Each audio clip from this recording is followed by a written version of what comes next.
Welcome to another episode of Band Director Boot Camp, where we help busy band directors with productivity and wellness tips so they can do this important work in a much more sustainable way. Today, I'm really excited to introduce you to Kristin Cudzewicz, who is a 6th through 12th band director from Wisconsin. And I'm going to turn this over to her by asking her to introduce herself, a little bit about what she teaches and why she's teaching. Welcome, Kristin. Thank you so much for having me. Yes, I am Kristin Cudzewicz. I am a 6th through 12th grade band director. I'm the director of bands at Butler Middle School and the assistant band director at Waukesha North High School, both located in Waukesha, Wisconsin, outside of Milwaukee. I've been there for about 5 years, but this is my 11th year teaching. So I got into teaching. I've always wanted to be a teacher. I just didn't know what I wanted to teach until one day I was sitting in high school band and I thought someone needs to teach band. And I really love it and I'm good at it and I enjoy it and I want to help others enjoy it and love it as much as I do. And the rest is history. Awesome. So if that's, you wanted to be a band director, now you're doing it. So what's the problem, Kristin? Why are we here today? What happened?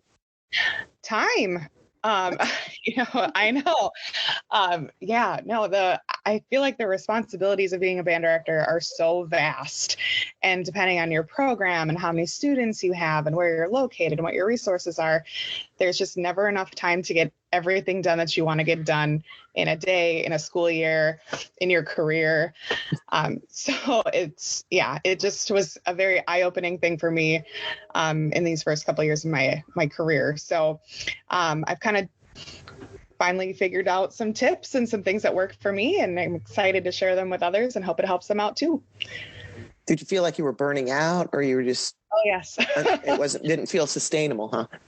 Yeah.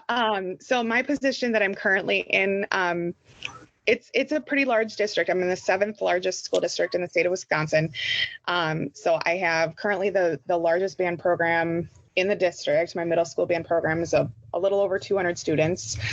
And then I'm also the assistant band director at one of the 3 high schools. So I co-teach competitive marching band and one of the concert bands, second semester. So all in all, I basically have a 6-12 program that I teach with another person, and I do have an assistant for 6th grade band, which is our beginner level. But between running my own program, assisting with another program, plus with competitive marching, we do about 300 extra hours outside of the school day per year. Yeah. And that doesn't include my concerts at the middle school level and things like that. So I'm putting in a ton of extra hours. And yeah, time it's very, very precious. And I know a lot of people can relate to that. So you're not just a band director, though. You've got not 1, but 2 children also, correct? I do. I have a 5-year-old who's starting kindergarten in the fall. And then I just had my son in February. So, yeah. So that brings a whole extra set of responsibilities and physical exhaustion. Yes. Raising the child in your belly first, giving birth, the whole postpartum stuff, nursing if you do it. I remember nursing my middle daughter in the Tacoma Dome bathrooms during basketball playoffs. I mean, yeah, super glamorous. But so tell us what you did to help sort of balance find a workable, sustainable balance between all of the things and the millions of things you do at work and raising children. Definitely. So I've always been a very organized person. I swear I'm type A. I have to have everything in its place and organized so that I can function. And obviously that helps our students function too. But the real turning point for me was when COVID hit and all of my busyness went out the window. And there was no time, there was no concept of normalcy in any sense. But what I really learned about myself during that time was, yes, I was organized, but I was really terrible at balancing my responsibilities at the middle school with my responsibilities at the high school with my responsibilities at home. And that had to change. So after COVID, once we got back to the new normal, I really wanted to bring a lot of myself back, and I wanted to make sure that I had time for my family in addition to my job. So it really started with setting goals for what I wanted to accomplish.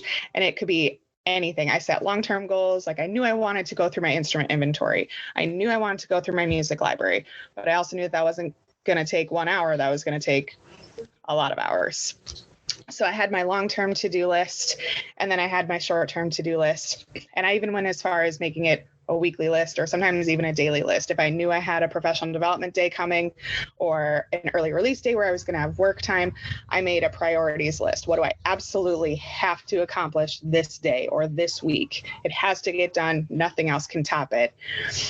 And then from there, it was just a matter of kind of plowing through those things. And once those got done, if they got done, then I was able to start working on some of those long-term things.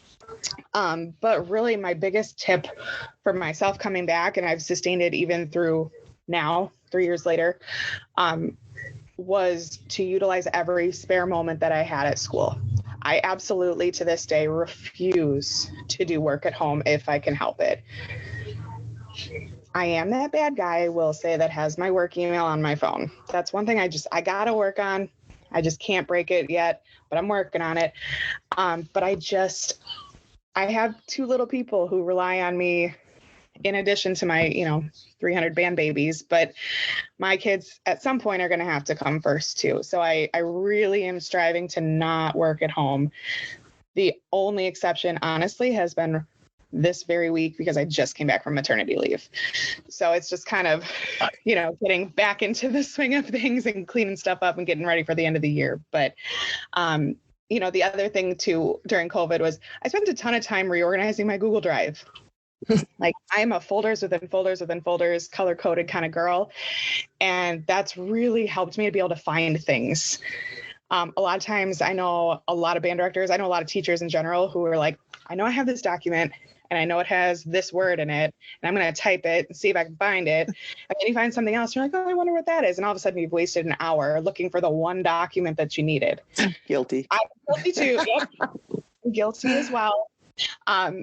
But yeah, just reorganizing. And honestly, I take time at the end of the school year too to go through and I get rid of stuff I don't need anymore. I don't need the reflection form I used 5 years ago because I got one for this. It sounds like you approach your life, organization of your life, like you would a rehearsal, looking at the long term. What do I want at the end of this? And how do I break it down? What skills do I need? You've just taken the rehearsal process and applied it to your life. And since it's pretty effective in rehearsals, probably works pretty well in life, huh? It really does. Yep. Yeah.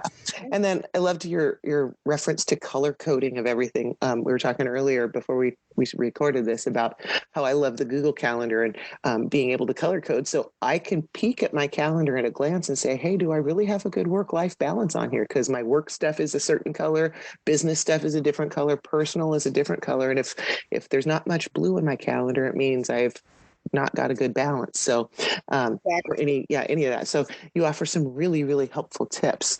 Would you project if you had not made these changes, if you were still going like you did before COVID and added another baby to the mix and all of that, what do you think you would be doing, or how would your life be different if you had not said, hey, I got to get more organized? I think I don't know that I would have necessarily left the profession. I do feel like I burn out still, but not as badly as before I made these adjustments.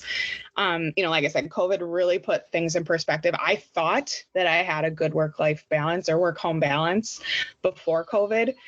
And it wasn't until I didn't have that busyness and chaos of my schedule in my life that I realized that I really was living an unhealthy balance.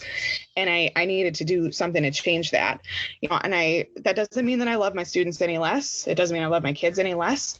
We just have to find those balances between supporting and loving all of them. It's so interesting you mentioned that because you didn't really recognize it as much prior to COVID until you got mindful of it, until you got to experience the antithesis of what you were living. And I think that's really true for a lot of us. We just, this must be the normal, feeling exhausted all the time and running on fumes. And this must be normal because it's sort of what, if you're not busy all the time, our society's like, you must not be getting anything accomplished. It was so bizarre.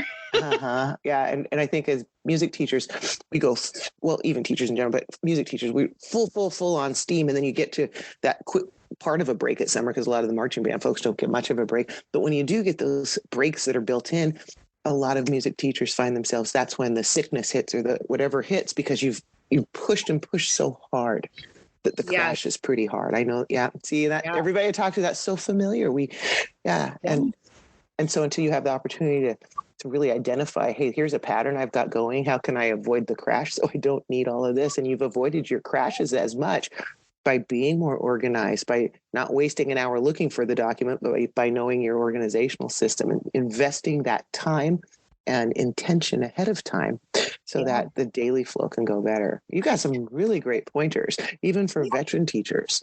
But what I'm going to ask you now as we wrap things up, because we're trying to keep our episodes in bite-sized chunks, because we know busy band directors don't have an hour to sit down and watch a cool webinar.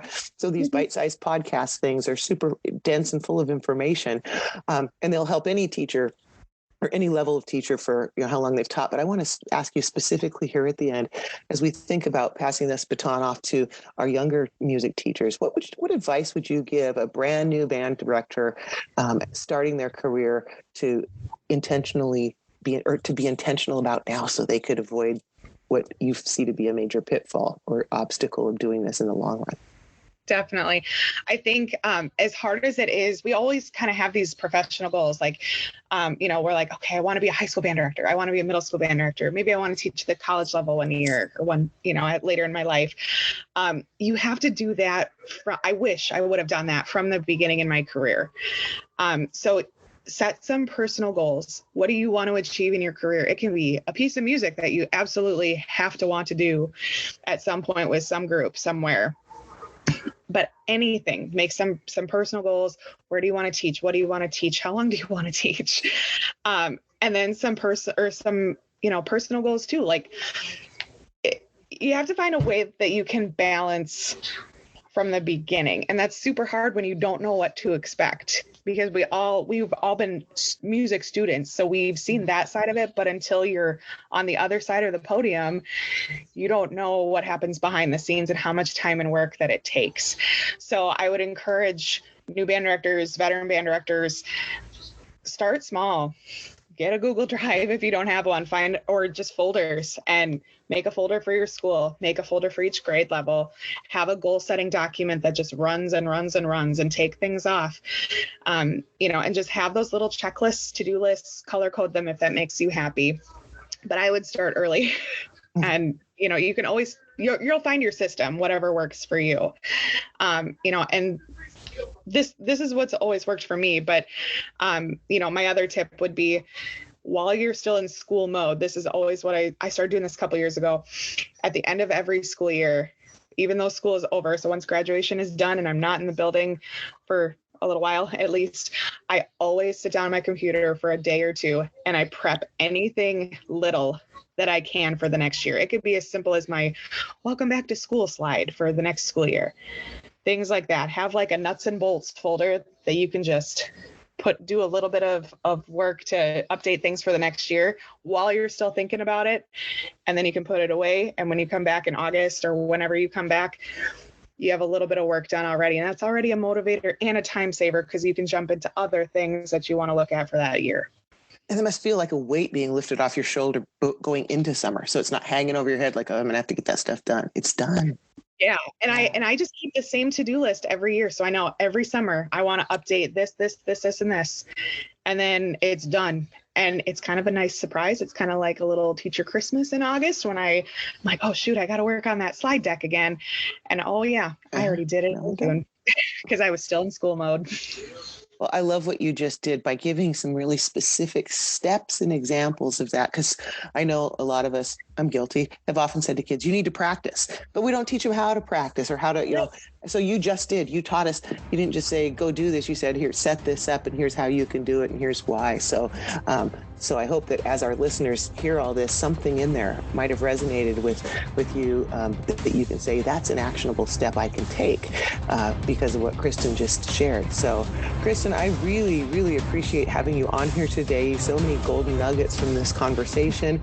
And I know there are band directors out there going, oh, thank you, Kristin. I'm going to try that. And it's going to not just impact them personally, but probably make things a little easier in their family life and the work life too. So your words will resonate and ripple on for quite a while. So thank you for having me. I appreciate having you, and thank you to all our listeners for tuning in. Come back next week when we will have another episode of Band Director Boot Camp with more productivity and wellness tips for busy band directors.